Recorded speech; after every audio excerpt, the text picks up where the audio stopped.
O ato heróico pelas almas do purgatório. O que é o ato heróico pelas almas do purgatório? É o ato que consiste em oferecer à Divina Majestade, em proveito das almas do purgatório, todas as obras satisfatórias que fizermos durante a vida e todos os sufrágios que forem aplicados pela nossa alma depois da nossa morte. Tal é a definição autêntica deste ato, aprovado oficialmente pela Igreja e indulgenciado. Chama-se heróico porque realmente exige uma abnegação de todos os tesouros que possamos lucrar com nossas boas obras e contém uma renúncia de todos os sufrágios que se oferecem por nossa alma depois da nossa morte, em favor das almas do purgatório. Este ato há de ser feito, para ser válido, em perpétuo.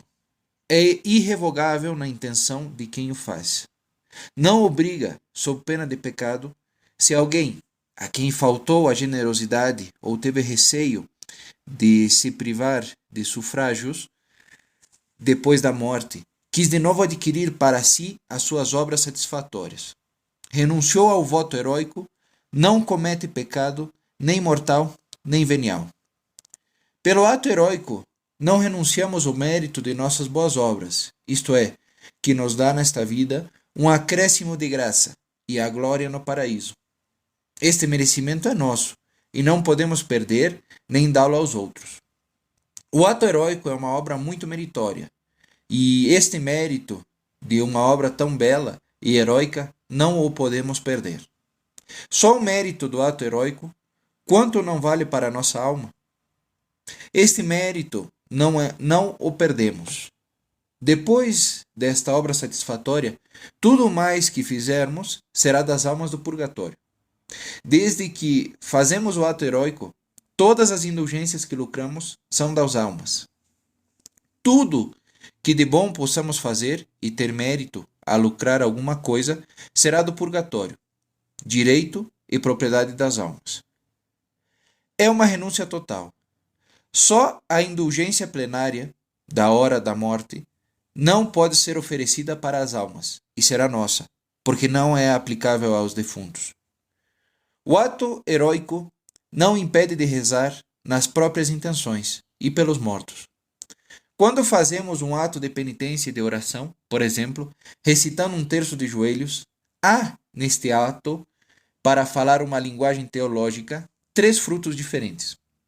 Um fruto meritório, que não o podemos perder, e o mérito pessoal de quem o pratica, o valor satisfatório do ato que é a penitência, o sacrifício feito, e este vai para as almas do ato heróico.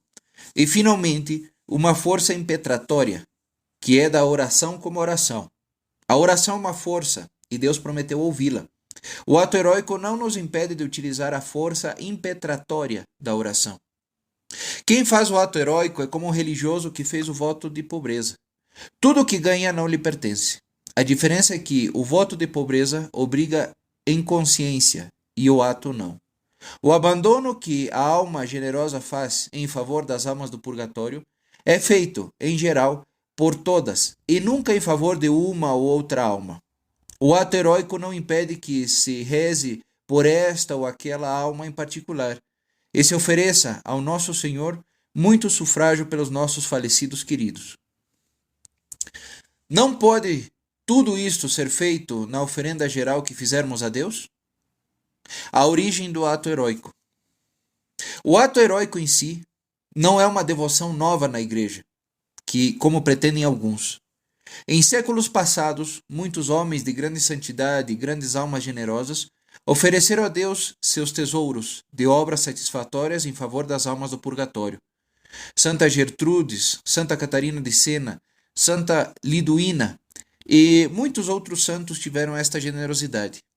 Santa Teresa fez este ato em favor de um mestre espiritual, o provincial dos Carmelitas, falecido, e ela o libertou do purgatório com suas orações. Todavia, consideramos como fundador e apóstolo do ato heróico o padre Gaspar Olinden, clérigo regular dos teatinos. Este sacerdote piedoso tinha uma devoção muito grande pelo purgatório, e sua grande preocupação e todo o seu zelo ardente o empregava em favor das pobres almas. Lembrou-se deste ato heróico, desta oferenda generosa a Deus em favor do purgatório e apresentou-o ao Santo Padre Bento XIII, que não só o aprovou, mas o enriqueceu de indulgências e privilégios. Depois, todos os pontífices confirmaram a aprovação e estimularam e abençoaram tão belo ato. Bento XIII, não contente de aprovar o ato heróico, ainda o fez publicamente, e do púlpito a entrega de todos os seus bens espirituais pelos mortos, como se pode ver nos 60 sermões que pregou sobre esse assunto. Naquela época, viram-se ordens inteiras recomendarem o ato heróico. O superior-geral da Companhia de Jesus mandou recomendá-lo a todos os seus súditos. O padre Ribadanera, piedoso agiógrafo, propagou muito o ato heróico. E o padre Nierenberg, o padre de Monterroy, no leito de morte, não só deu às almas o mérito de todas as obras satisfatórias feitas em vida, mas a sua caridade se estendeu além. Fez um testamento sublime, diz o padre Faber, que não sei de outro igual. Cedeu sem exceção para as almas do purgatório todos os méritos, orações, missas, indulgências que a Companhia de Jesus costuma aplicar aos seus membros defuntos. Todos os sufrágios que seus amigos pudessem oferecer por ele, e tudo, enfim, pelas almas. Há muitos exemplos admiráveis de atos heróicos pelo purgatório. Finalmente, nos últimos tempos, Nosso Senhor suscitou uma grande alma devotíssima do purgatório, a fundadora de uma congregação religiosa especialmente destinada a sufragar as santas almas, e entregue toda a serviço do purgatório num ato heróico de caridade. Foi a Madre Maria da Providência. Desde pequenina, esta serva de Deus sentia grande compaixão pelas almas sofredoras. Um dia, a encontraram muito pensativa e grave em meio dos brinquedos da criançada. Que está pensando? Sabem no que penso? Disse Eugênia. Tal era o seu nome no século. Eu penso numa prisão de fogo de onde não se pode sair e da qual, com uma palavra, se podem tirar os prisioneiros. As companheiras a olharam surpreendidas. Esta prisão de fogo é o purgatório, e com uma palavra, com a oração, podemos libertar as almas.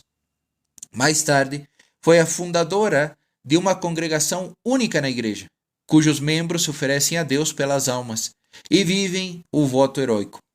Eis como se desenvolveu nos últimos tempos a bela prática do ato heróico. Vantagens do ato heróico. Um ato tão generoso e que nos despoja de tantas riquezas e nos deixa até sem sufrágios depois da morte, poderá ter vantagens, lucra muito. Porventura, quem o fez? Sim, 1000 vezes sim. É um engano pensar que se perde muito com o ato heróico. Ao invés, lucra-se 1000 vezes mais. Deus se deixa vencer em generosidade? Não há gratidão nas almas salvas por tão grande socorro?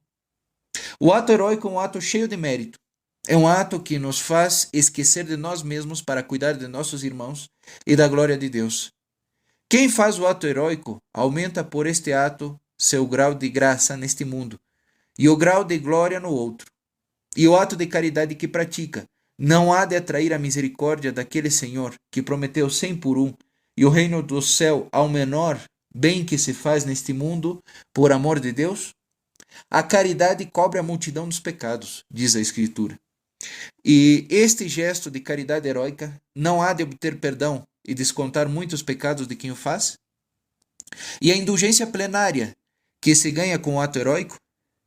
E a indulgência plenária da hora da morte que nos pertence e não podemos aplicá-la para ninguém? E Nosso Senhor se deixará vencer em generosidade? Não tenha receio de sair prejudicado quem faz o ato heróico em favor das almas do purgatório. Este heroísmo de caridade será recompensado com superabundância de graças neste mundo e de glória no outro. Não nos preocupemos, porque não podemos dispor de nossos tesouros em favor de nossos falecidos queridos, como bem entendamos. Nosso Senhor cuidará deles muito mais. E nossa caridade lhes há de ser um refrigério tão grande no purgatório, e talvez concorra para libertá-los do purgatório muito mais depressa do que se estivessem dependendo dos nossos pobres sufrágios, muitas vezes até esquecidos. E para terminar, vejamos as condições e as indulgências do ato heróico. Para fazer o ato heróico, é mister consultar o diretor espiritual ou um prudente confessor. Procurar conhecer bem o que vai fazer e saber a responsabilidade que assume. Não se deve fazê-lo levianamente e no momento de fervor irrefletido. É muito sério e é preciso lembrar que é heróico. Não é prescrita nenhuma fórmula especial. Poder-se-ia usar uma como esta. Para a vossa glória, ó meu Deus, e para imitar o melhor possível o coração generoso de Jesus, meu Redentor, a fim de mostrar também minha dedicação para com a Santíssima Virgem Maria, minha mãe e mãe das almas do purgatório, entrego em suas mãos todas as minhas obras satisfatórias, assim como o fruto de todas as que, porventura, se venham a fazer por minha intenção depois da minha morte, a fim de que ela faça aplicação às almas do purgatório segundo a sua sabedoria e como melhor lhe aprouver. Quem faz o ato heróico pode lucrar as seguintes indulgências, aplicáveis aos defuntos.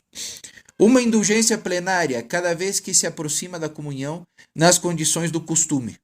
Visita à igreja e oração pelo Papa.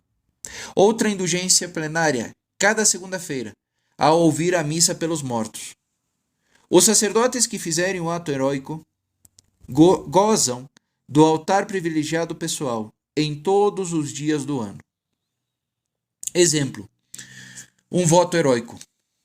Uma donzela chamada Gertrudes acostumara-se desde os mais tenros anos a oferecer, por intenção das almas do purgatório, todas as suas boas obras. Era tão bem aceita essa devota prática no purgatório e no céu, que muitas vezes o Salvador se comprazia em designar-lhe as almas mais necessitadas.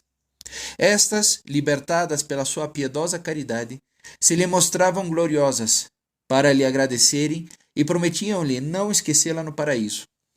Passava a vida neste santo exercício e, cheia de confiança, viu em paz aproximar-se a morte.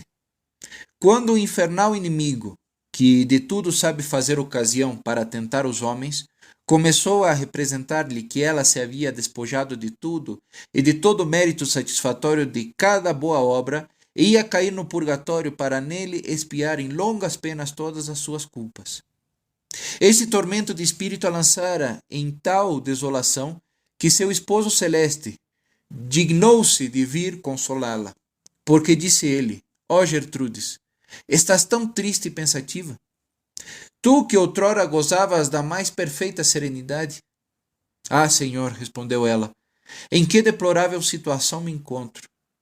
Vede, a morte se aproxima, achando-me eu privada da satisfação das minhas boas obras que apliquei pelos defuntos.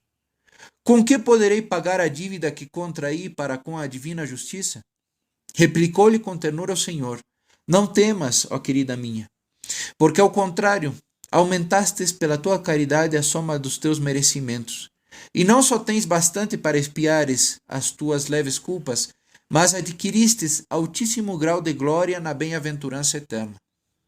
É assim que minha clemência se reconhecerá com uma generosa recompensa, que cedo virás receber no paraíso a tua dedicação pelos defuntos.